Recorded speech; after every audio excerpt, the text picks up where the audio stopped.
we are doing economic reform since 1991 और new economic policy. Previous video में हमने discuss किया globalisation and what are the policies used to promote globalisation.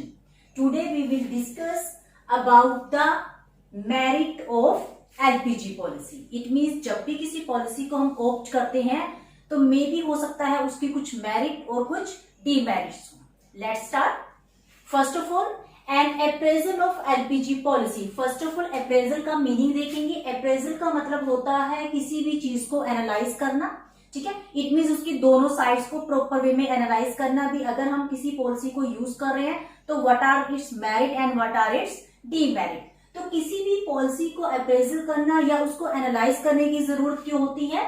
So that we will able to understand the merit of this policy. Let's start with the merits.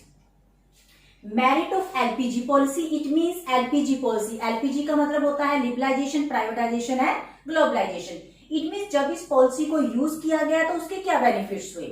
First जो इसका benefit हुआ, अ vibrant economy. देखिए अगर हम बात करें at the time of independence या before 1991 से पहले इंडियन जो इकोनॉमी थी वो किस में आती थी? स्टैग्नेंट इकोनॉमीज में आती थी। स्टैग्नेंट का मतलब होता है स्टैटिक, ठीक है, जिसमें मूवमेंट बहुत कम हो, जहां पे जीडीपी की जो ग्रोथ है वो बहुत कम हो, अदर जो इकोनॉमिक एक्टिविटीज है जिसका लेवल बहुत लो लेवल पे हो जहां पे। तो इंडियन जो इकोनॉमी थी वो स्टैग्नेंट इकोनॉमीज में आती थी। बट आफ्टर 1991 जब हमने एलपीजी पॉलिसी को ऑप्ट किया तो जो इंडियन इकोनॉमी है वो किस में आ गई? वाइब्रेंट में। इट मीन्स फ्लक्चुएट करना उसने शुरू कर दिया, उसने अप होना शुरू कर दिया। इंडियन जो इकोनॉमी है वो क्या हो गई? वाइब्रेंट हो गई, ठीक है, उसमें मूवमेंट होनी शुरू हो गई and boost up the overall level of economic activity. और वहां पे जो इकोनॉमिक एक्टिविटीज है उसका जो लेवल है वो क्या हो गया? अप हो गया। इकोनॉमिक एक्टिविटीज का मतलब होता है कोई भी ऐसी एक्टिविटी जिसका पर्पस क्या होता है? इनकम अर्न करना। It may be a production, it may be a cell purchase, services हो सकती है, कोई भी ऐसी एक्टिविटी जिसका पर्पस क्या होता है? इनकम अर्न करना। इकोनॉमिक एक्टिविटीज का लेवल इंक्रीज होने से क्या बेनिफिट हुआ? Increasing GDP. जीडीपी का लेवल इंक्रीज हो गया और जीडीपी जो है उसकी जो ग्रोथ रेट है वो कितने इंक्रीज हो गई थी? 8% per annum due to LPG policy. Second जो इसका बेनिफिट हुआ, स्टिमुलेंट टू इंडस्ट्रियल प्रोडक्शन। देखिए स्टिमुलेंट का मतलब होता है लाइक अ बूस्टर काम करना, ठीक है, लाइक का जैसे कहते हैं ना हम, मतलब किसी भी चीज को मूव अप करने के लिए, किसी भी चीज को इंक्रीज करने के लिए जो एलपीजी पॉलिसी है उसने लाइक एनर्जी की तरह काम किया। ड्यू टू एलपीजी पॉलिसी जो आईटी इंडस्ट्री थी, ठीक है, आईटी जो इंडस्ट्री थी उसको एक ग्लोबल रिकॉग्नाइजेशन मिल गया था। ग्लोबल रिकॉग्नाइजेशन का मतलब होता है इंडियन जो आईटी इंडस्ट्री है वो वर्ल्ड फेमस हो गई थी due to LPG policy. It means India जो पहले डोमेस्टिक लेवल पे काम कर रहा था अब उसने इंटरनेशनल लेवल पे भी अपनी गुडविल को मेंटेन कर लिया था। थर्ड जो इसका बेनिफिट हुआ, अ चेक ऑन फिस्कल डेफिसिट। देखिए चेक का मतलब होता है किसी भी चीज को कंट्रोल कर लेना। फिस्कल जो डेफिसिट है, फिस्कल डेफिसिट का मतलब होता है, देखिए डेफिसिट का मतलब होता है कमी, ठीक है, loss. It means fiscal deficit कब होंगे? जब government expenditures more than government income. अगर गवर्नमेंट के एक्सपेंडिचर ज्यादा हो, गवर्नमेंट के खर्चे ज्यादा हो, उसके रेवेन्यूज कम हो, रेवेन्यूज मीन्स उसकी इनकम कम हो, तो उस टाइम हम कहते हैं भी जो गवर्नमेंट है वो किसमें है? डेफिशिएंसी में है, लॉस में है। तो इट मीन्स जो एलपीजी पॉलिसी है उसने बजट के जो डेफिसिट थे, जो फिस्कल जो डेफिसिट थे उसको भी कंट्रोल कर लिया था। माउंटिंग एफडी, एफडी का मतलब फिस्कल डेफिसिट, माउंटिंग मीन्स बढ़ते हुए। Mounting FD has been a serious threat to the process of investment. अब देखिए 1991 से पहले मैक्सिमम जितनी भी इंडस्ट्रीज थी वो गवर्नमेंट के अंडर थी, गवर्नमेंट के अंडर थी, तो इट मीन्स इन्वेस्टमेंट किसको करनी थी? गवर्नमेंट को। बट गवर्नमेंट जो बजट था वो किसमें जा रहा था? लॉस में। तो it means due to fiscal deficit, क्योंकि गवर्नमेंट के जो लॉस है वो इंक्रीज होते जा रहे थे, तो वो एक बहुत बड़ा ऑब्स्टेकल बन गया किसमें? इन्वेस्टमेंट की प्रोसेस में, क्योंकि गवर्नमेंट के पास इतने फंड्स ही नहीं थे भी वो इन्वेस्टमेंट कर पाए। Due to that FD brought down from as high 8.5% of GDP to the 3.5 of the GDP due to new economic policy fiscal deficit जो बिफोर 1991 कितना था?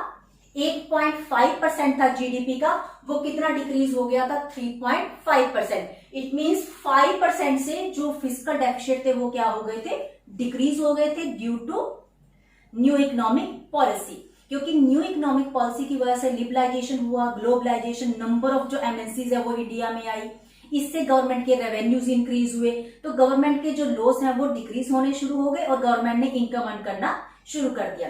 दैट्स वाई जो फिस्कल डेफिसिट थे वो गवर्नमेंट के 8.5% से कितना हो गया था 3.5%। एक ये बेनिफिट हुआ।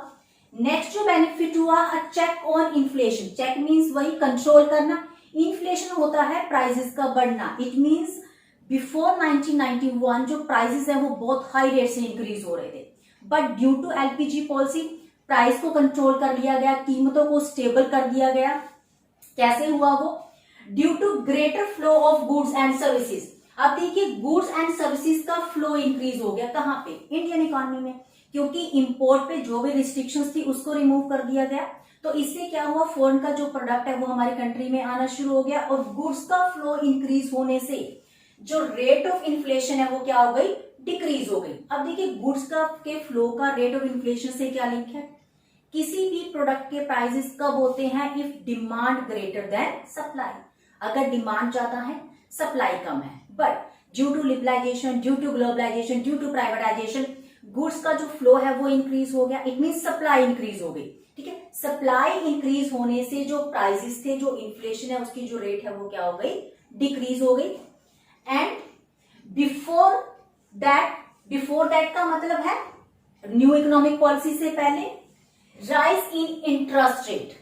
अब देखिए इंटरेस्ट रेट ज्यादा क्यों थी, इंटरेस्ट रेट का मतलब होता है जो मनी आपको इन्वेस्ट करनी है। इट मीन सपोज करो अगर आपको बिजनेस में कोई भी फंड्स इन्वेस्ट करने हैं और उसके लिए आप किसी बैंक से लोन लेते हो, लेकिन उस लोन पे जो इंटरेस्ट रेट थी वो बहुत ज्यादा हाई थी ड्यू टू इन्फ्लेशन, कीमतों की वजह से प्राइसेस बहुत बढ़ रहे थे, तो it means rate of interest ज्यादा थी, लोन कॉस्टली थे, और अगर लोन कॉस्टली होंगे तो इससे क्या होगा, rise in cost of investment.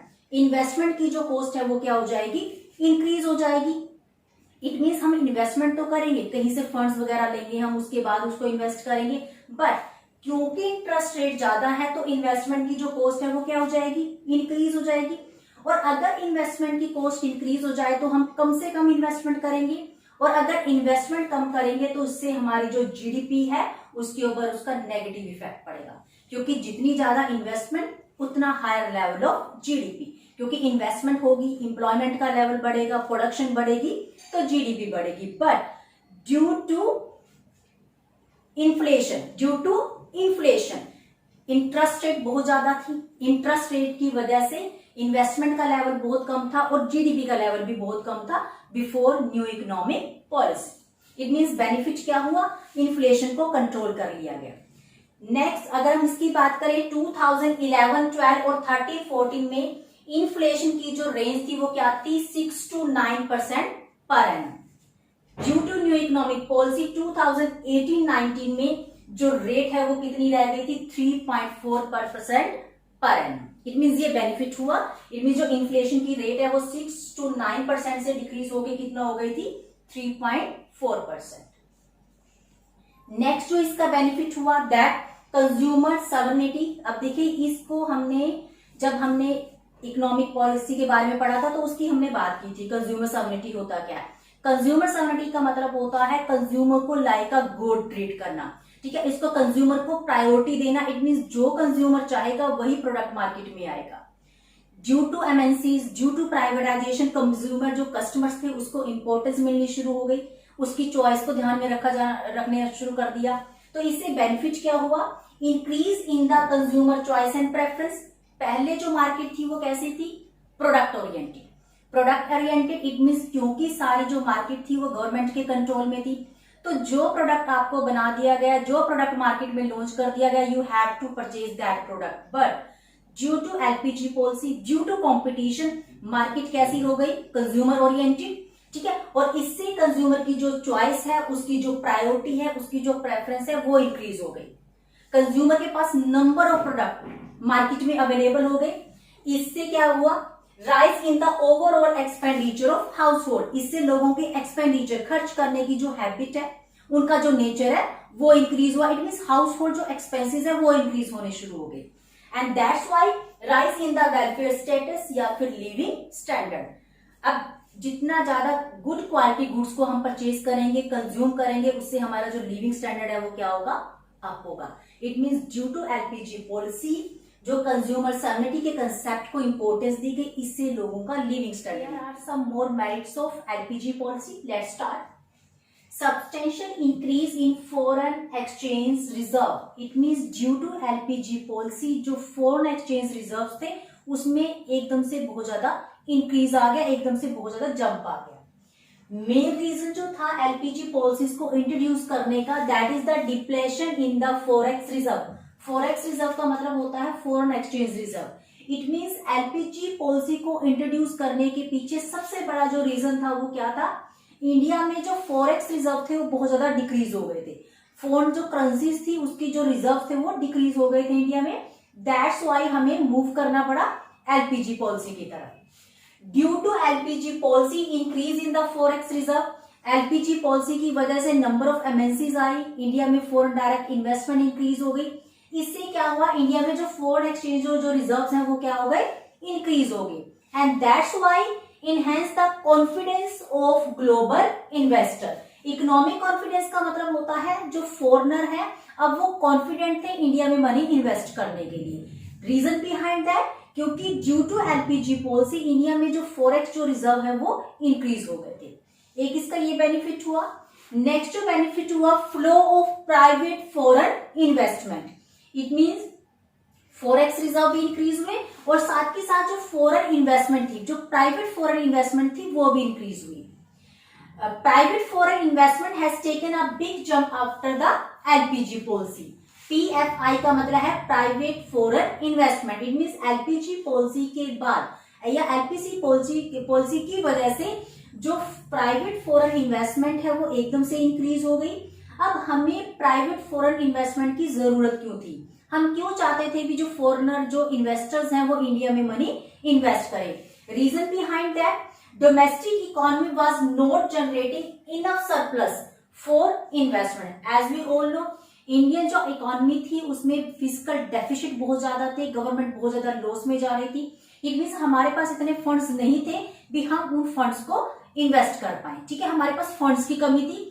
That's why हमें क्या चाहिए थी, private foreign investment. It means foreign से पर्संस आए और इंडिया में आके अपनी मनी को इन्वेस्ट करें। सेकंड जो रीजन था, that is indigenous technology was getting outdated. India में जो टेक्निक्स थी वो भी क्या थी, आउटडेटेड। ओल्ड टेक्निक्स को हम यूज कर रहे थे।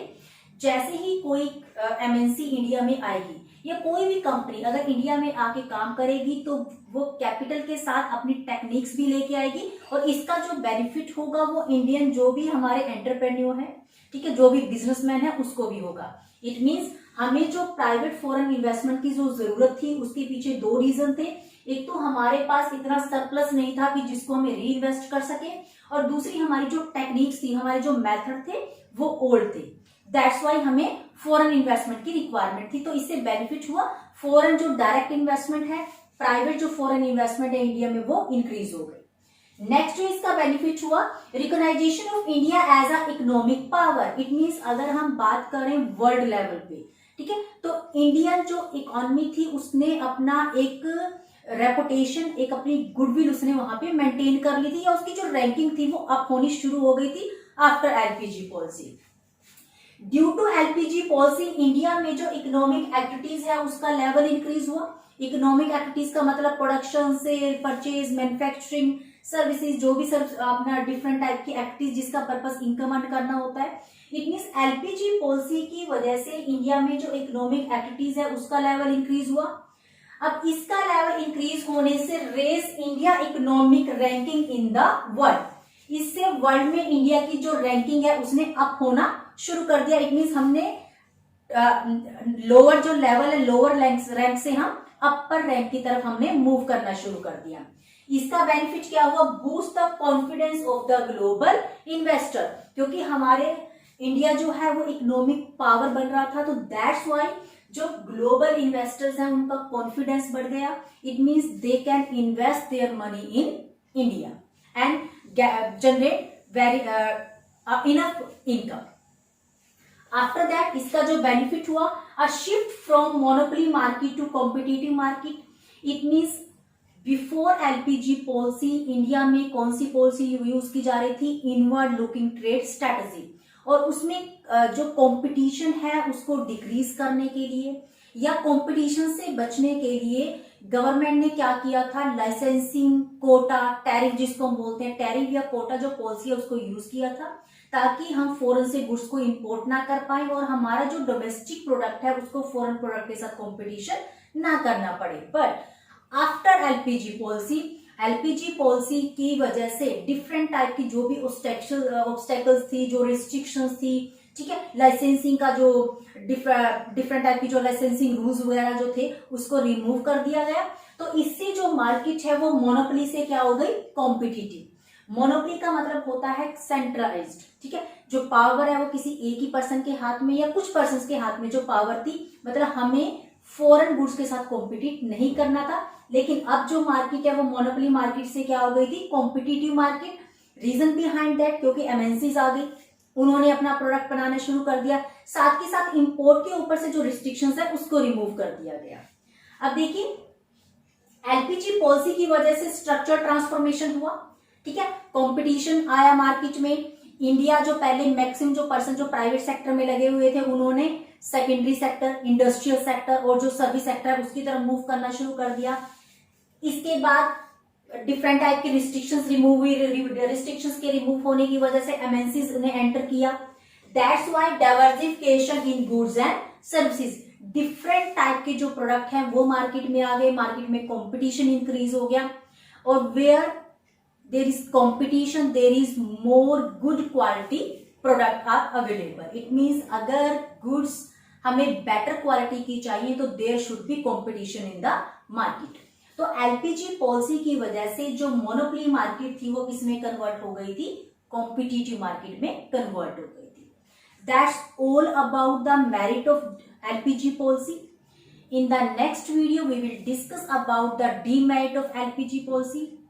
Till then, keep watching the video. Clear your doubts. Thank you, dear.